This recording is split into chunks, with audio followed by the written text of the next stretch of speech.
5, we are not biased at all. We just love to report the facts. And with more than 12 plane crashes, 13 murders, and 10 suicides, that's a lot of death. But not just any death. Join us as we look at the connection to Bill and Hillary Clinton and their alleged death victims. It all begins with Ron Brown. Now, there's a reason that Ron Brown is first on our list. He was the first African American to become the U.S. Secretary of Commerce, and he also served during the first term of Bill Clinton's presidency.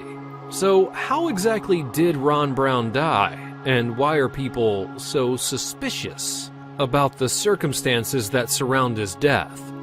As it turns out, Brown was killed during a plane crash near Dubrovnik in Croatia in 1996, and many people believe that Bill Clinton was involved in his murder.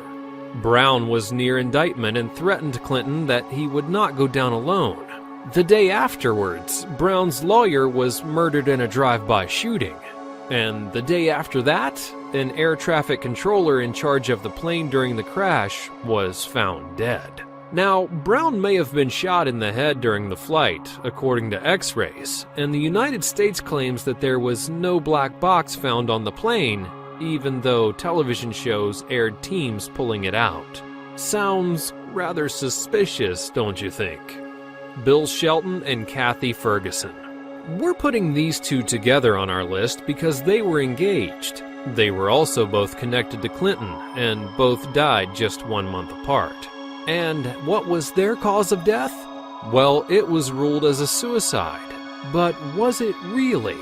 Let's have a closer look. Kathy Ferguson was a witness during Bill Clinton's sexual assault case that involved Paula Jones. She was found dead in Shelton's apartment with a gunshot wound in her head. At the time, it was ruled a suicide.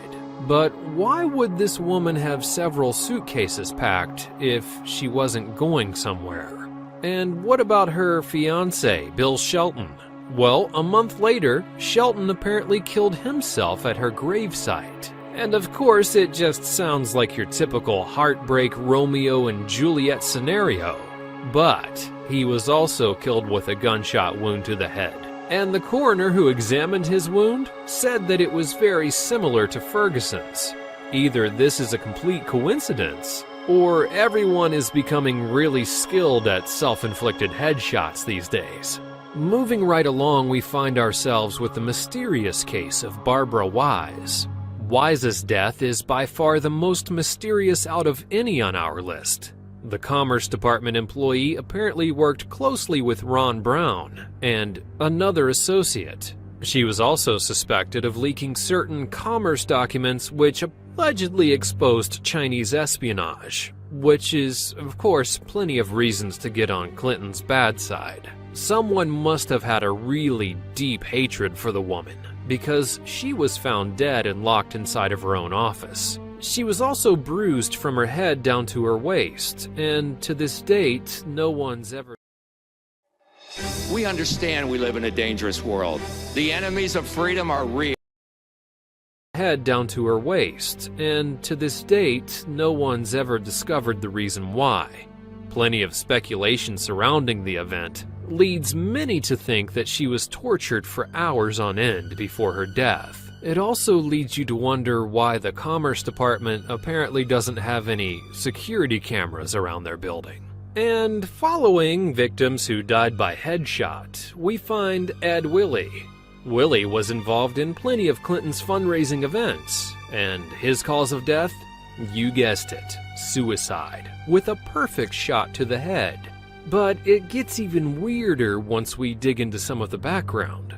In 1993, Willie's wife, Kathleen Willie, had a job-seeking meeting with Clinton as the couple faced plenty of financial difficulties.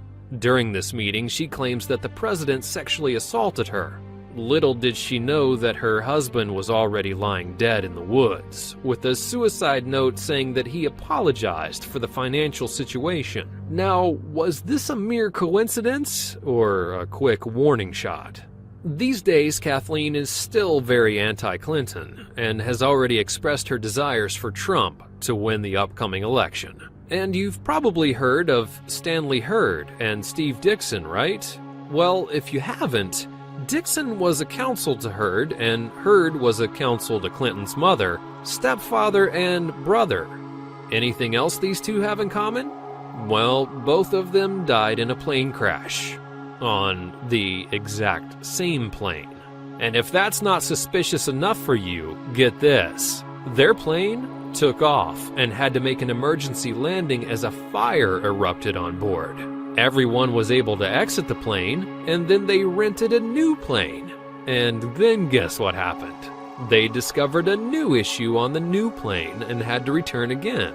On the way back to the airport, the plane just mysteriously crashed, and someone had enough of their playing around. But not all of the victims died by headshot or plane crash. Now we focus on the murder of Seth Rich, a Democratic National Committee staffer who was killed in July of 2016 when the police found his body on the floor and quickly ruled it an attempted robbery.